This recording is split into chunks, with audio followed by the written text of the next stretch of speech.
En RDC, les travailleuses du sexe sont en première ligne face à l'épidémie de Mpox.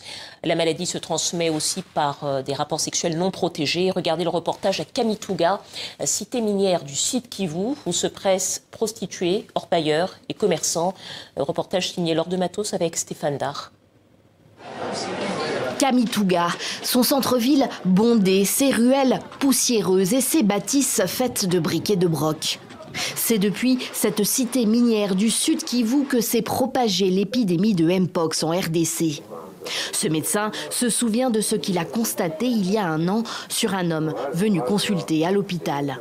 Des lésions dermatologiques inhabituelles sur un gérant d'une boîte de nuit d'ici à Kamituga, communément appelée Mambegeti. Ces lésions-là nous ont vraiment tiqué par rapport à la connaissance théorique que nous avions des livres. On a vraiment pensé que c'était la variole des singes. Un patron de discothèque, possiblement le patient zéro de l'épidémie de Mpox dans la région. Kamituga est une ville de nuit, la prostitution y est très répandue. Francine se remet doucement de la maladie. Je ne vais pas vous mentir, je sais que j'ai attrapé cette maladie après un acte sexuel avec un homme que je ne connaissais pas. 2 jours après l'acte, j'ai commencé à avoir des douleurs sur les parties génitales, des douleurs qui devenaient vives, et j'ai cherché l'homme en question pour lui dire qu'il avait une infection. Je pensais que c'était juste une infection sexuelle. Elles seraient des milliers de travailleuses du sexe à Kamituga.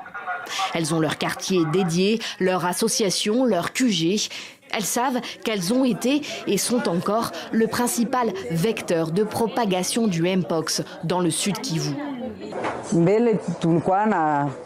Lorsqu'on travaille, on a des préservatifs pour nous protéger du VIH-Sida et d'autres infections.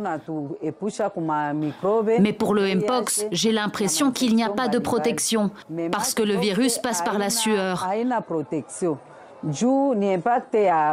Lorsque vous rencontrez un homme, vous attrapez la maladie simplement à cause de la sueur.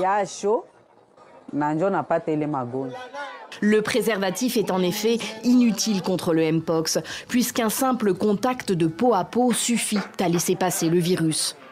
Les symptômes peuvent être bénins, fièvre, courbatures, mais les cas graves peuvent se traduire par des cloques proéminentes et douloureuses sur le visage, les mains, la poitrine et les organes génitaux.